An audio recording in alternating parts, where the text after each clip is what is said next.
అందరికీ జేబీఎం. నేను Rajesh Mahasen. Welcome to Mahasen media. YCP మరో దెబ్బ కొట్టిందని నేను పైన టెక్స్ట్ పెట్టడం జరిగింది. నాకు చాలా ఫోన్లు వస్తున్నాయండి. చాలా మంది యాదవ్ సోదరులు ఫోన్ చేసి, అన్నా నువ్వంటే చాలా ఇష్టం మాకు, బడుగు బలహీన వర్గాల నుంచి ఎదిగిన నాయకుడిగా నువ్వంటే చాలా రెస్పెక్ట్, అన్నా నువ్వేంటన్నా మా గురించి అలా మాట్లాడావు అంటున్నారు. నేనే మాట్లాడాను తమ్ముడు. దేని గురించి అంటే, తెలీదన్న ఒక 5 సెకండ్ల క్లిప్ ఒకటి మీ వీడియో కట్ చేసి మా యాదవ్ గ్రూపులు అన్నింటిలో కూడా సర్క్యులేట్ చేస్తున్నారు కొంతమంది వైసీపీ కార్యకర్తలు అన్నారు. ఏంటి తమ్ముడు ఆ వీడియో క్లిప్ నాకు కూడా పెట్టారు. ఆ వీడియో క్లిప్లో ఏముందంటే, విగ్రహం కనుక నేను పెడితే మీరు ఇలాగా గన్లు వేసుకుని పోలీసులు వేసుకుని వస్తారా అని ఉంది. అది ఆ 5 సెకండ్ల బిట్టు కట్ చేసి తిరగడం వల్ల ఏమవుతుందంటే, ఇప్పుడు ఆ విగ్రహం నేను పెడతాను మీరు ఏం చేస్తారు అని యాదవులకి సవాల్ చేసిన రాజేష్ అని నా ఫోన్ నెంబర్లో దాని మీద ఎడిట్ చేసి వైసీపీ వాళ్ళు విపరీతంగా ట్రోల్ చేస్తున్నారటండి. జరిగిన సంఘటన మీ అందరికీ తెలుసు. విగ్రహం తక్కెలపాడులో వాళ్ళు పెట్టిన తర్వాత ప్రభుత్వం దృష్టికి వెళ్ళిన వెంటనే దాన్ని మార్చేసి మళ్ళీ మామూలుగా పెట్టడం కూడా అయిపోయింది.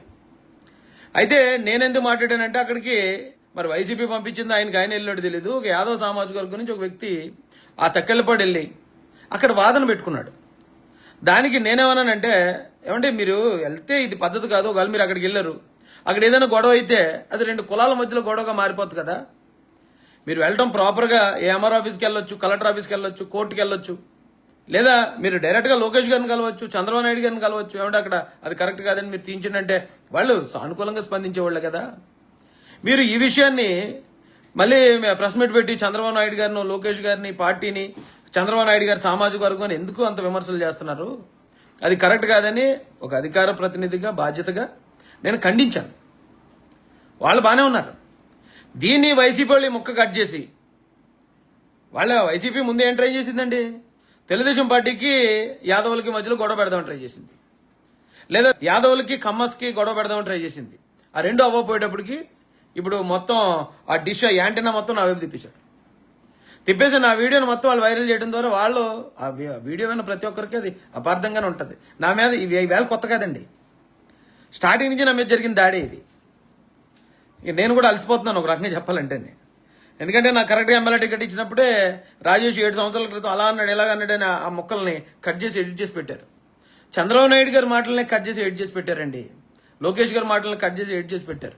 అయితే వాళ్ళు పెద్ద నాయకులు, పార్టీని నడిపించే వ్యక్తులు, లేదా పవన్ కళ్యాణ్ గారి మీద ఇలాంటి మార్ఫింగ్లు చేశారంటే అర్థం ఉంది.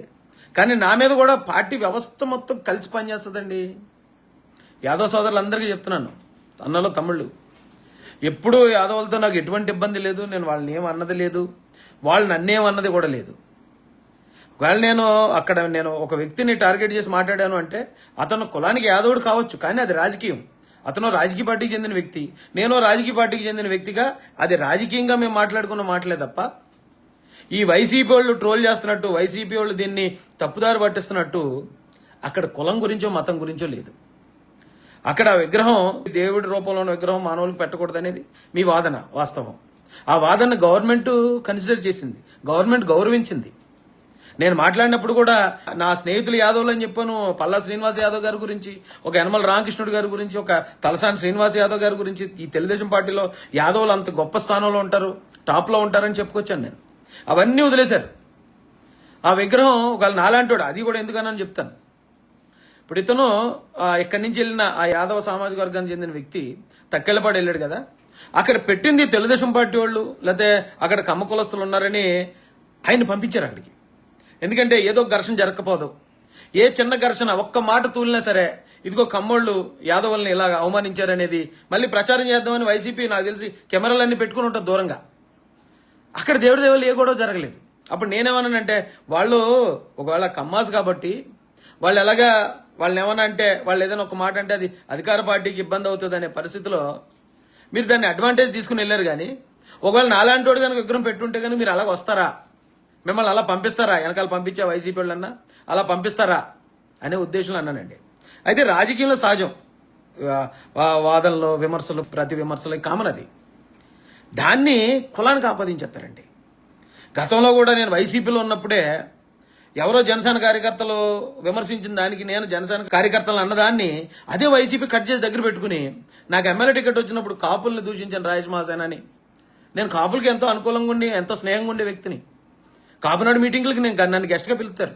రంగా గారి విగ్రహ ఓపెనింగ్లకి లేదా వర్ధంతులకి జయంతులకి వెళ్ళిన వ్యక్తిని. అలాంటిది నన్ను కాపులకి ద్వేషగా మొత్తం వైరల్ చేశారండి. బ్రాహ్మణ్స్ ఎంతో మంది నన్ను అభిమానిస్తారు. ఎప్పుడో 7 సంవత్సరాల క్రితం నేను మాట్లాడాను, కాదంటలేదు. అయితే అదే బ్రాహ్మణ్స్తో నా మీద ధర్నాలు చేయించారు. ఒక పార్టీ ఒక వ్యక్తి మీద ఇలా దాడి చేయడం అనేది ఇది నాకు మొదటిసారి కాదండి. ఓకే, ఆ పార్టీ అంత దాడి చేస్తుందంటే నా వల్ల ఆ పార్టీ అంత ఇబ్బంది పడుతుంది, లేకపోతే నా పోరాటం నా పార్టీ తట్టుకోలేకపోతుందని అది గర్వంగా ఫీల్ అవుతాను. దయచేసి యాదవ్ సోదరులు ఎవ్వరూ అపార్థం చేసుకోకండి. నేను మీ అన్న లాంటి, మీ తమ్ముళ్ళు లాంటి, మీ ఇంట్లో మనిషిని. మిమ్మల్ని అవమానించుకుంటే నన్ను నేను అవమానించుకున్నట్టే.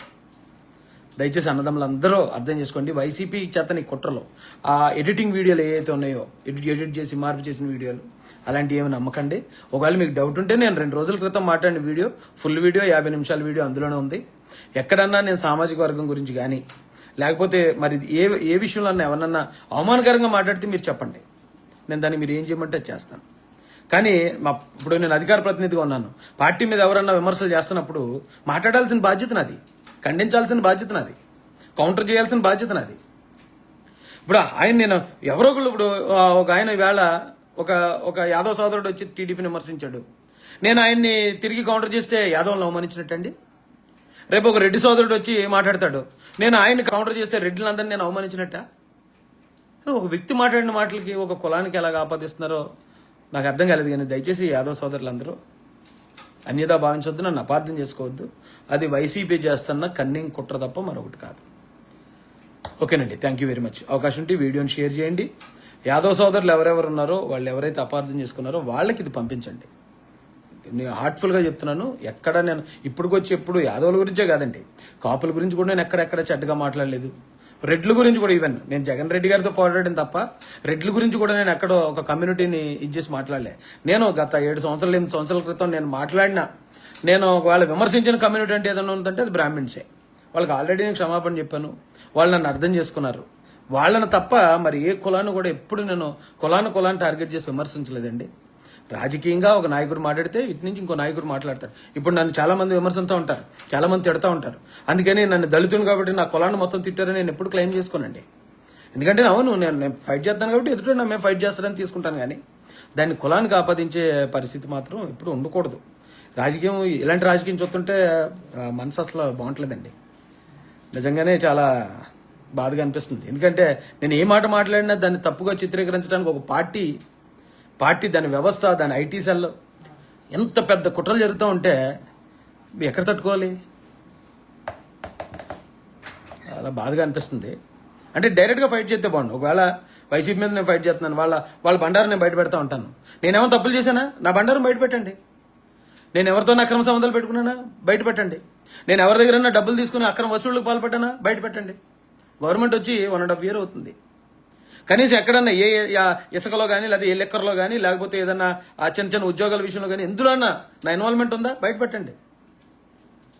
ఎంతో ఉన్నంతలోనే బతుకుతూ ఇదే నా గ్రామంలో నా చిన్న 30 సంవత్సరాల క్రితం మా అమ్మ నాన్న కట్టిన ఇంట్లో కష్టమో నష్టమో పడుతూ, ఇంకా చెప్పాలంటే చాలా ఆర్థిక ఇబ్బందులు కూడా పడుతూ, బంగారాలు కూడా తాకట్టెట్టుకుంటూ అలాగే ఉన్నాను. కానీ నేను ఎక్కడ ఇప్పుడు అధికార ప్రభుత్వం వచ్చింది కాబట్టి ఏదన్నా చేయాలనో లేకపోతే దాన్ని ఉపయోగించుకోవాలని ఆలోచించే వ్యక్తిని కూడా కాదు. నిజం చెప్పాలంటే నా మీద ఎందుకు ఇన్ని విమర్శలు వస్తాయో అర్థం కాదండి. నేను నాకు తాగుడు అలవాట్లేదు. అక్కడెక్కడ తాగేసి ఆన్లైన్లో ఏమంటుందో తెలీదు. నా సిగరెట్ కాల్సిన నా చిన్నప్పటి నుంచి లేదు. కైనీళ్ళు గుట్కాలు అలాంటి ఏ బ్యాడ్ హ్యాబిట్స్ లేవు. ఎప్పుడో 2006 ముందు ఎప్పుడో డ్రింక్ చేసేవాడిని, కానీ అప్పటి నుంచి లేదు. మేము ఎంత నిజాయితీగా బతుకుతున్నా, ఎంత నా చుట్టుపక్కల ఉన్న వాళ్ళని మారుస్తూ ఎంత నిజాయితీగా మేము బతుకుతున్నా కానీ మమ్మల్ని సమాజం ముందు ఎప్పుడు ఇలా కించపరుస్తూ నన్ను మరి ఎందుకు ఇంత పెద్ద స్థాయిలో ఈ వైసీపీ పనిచేస్తుందో నాకు అర్థం కాదండి. దయచేసి అర్థం చేసుకోవాల్సిందిగా మరీ కోరుతున్నానండి. వైసీపీ కుట్రల్ని యాదవ్ సోదరులు అర్థం చేసుకోండి, నన్ను అపార్థం చేసుకోకండి.